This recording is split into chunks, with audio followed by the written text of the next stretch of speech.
How we walk is an inherent part of how we present ourselves. Gender, job, style, age, different aspects of who we are reflected in our walking pattern. For example, models adjust their walking pattern to look cool, sexy, and fashionable. Yet, no matter what we want our walking to express, for all of us it remains crucial to consider our energetic cost and stability. Yes, you heard that right. I said crucial. Even though you might not actively consider it, energy and stability demands determine how you walk. By changing the way we walk, we studied the energy cost of walking stability. Let's give an example. Older adults walk with a higher energy cost compared to young adults. The question is whether this higher energy cost in older adults is related to their stability during walking. To answer this question, we need to know what determines the cost of walking in young and older adults. Young adults spend almost 60% of their total energy cost to generate propulsive force and to propagate their leg. Do they need to spend part of their energy cost to control their stability during walking as well? People study this. There are actually several papers about energy cost of walking stability. In these studies, they use gas analyzer to measure energy cost of walking. They also use external lateral stabilization, which is a spring-like construction. During walking with external lateral stabilization, two springs pull the subjects bilaterally to provide more stable walking pattern and subsequently to reduce energy cost of walking. However, these studies reported inconsistent results. For example, Donnellan et al. Showed a significant reduction in energy cost during stabilized walking at both preferred and zero step width conditions.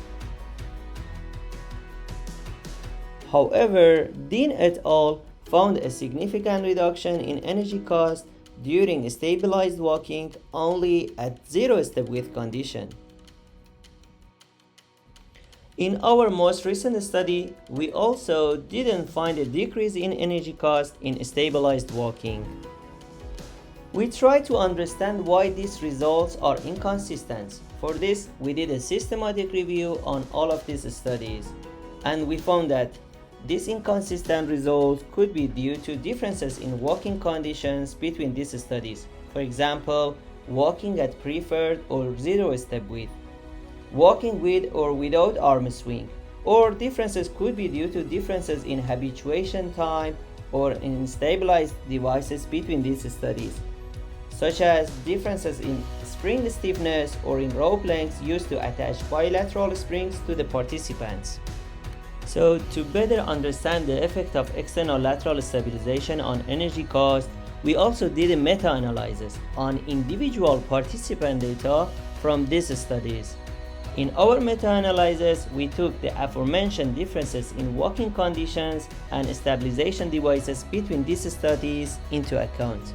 In our meta-analysis, we considered those studies which included a group of healthy young adults participants. We found 7 studies from 4 different laboratories reporting on a total of 92 participants, and we requested the individual participant data from these studies.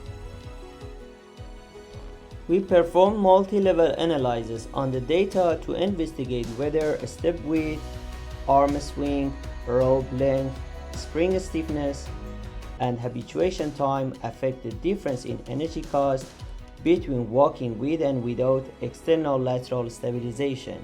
Our meta-analysis showed a significant reduction in energy cost only during stabilized walking at zero step width and without arm swing.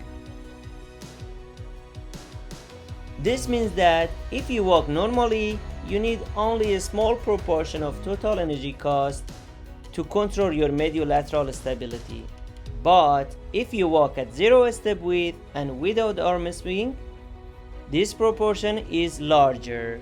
This brings us to the question, why we need more energy to control our stability during zero step with and without arm swing.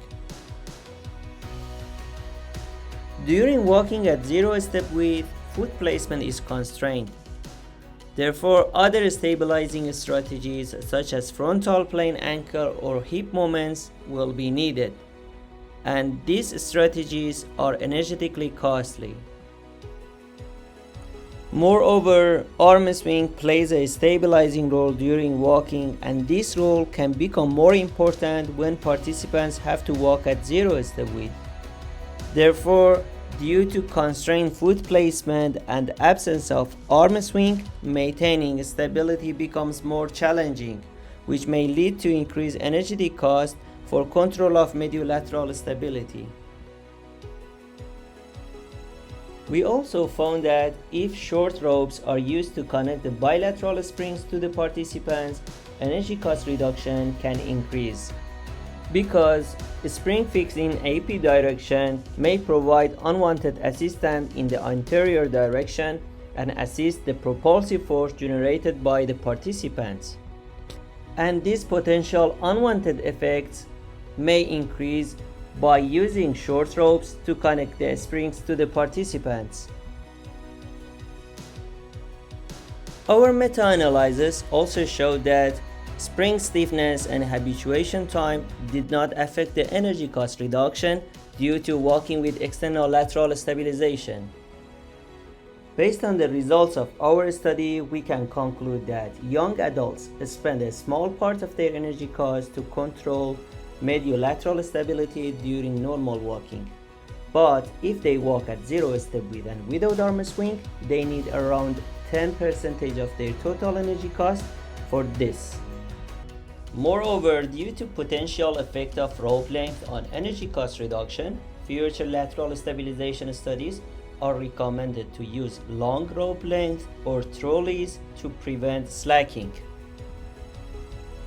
Future lateral stabilization studies are also recommended to select a spring stiffness between 760 and 2200 Newton per meter, and to apply a habituation time between 0 and 7.5 minutes.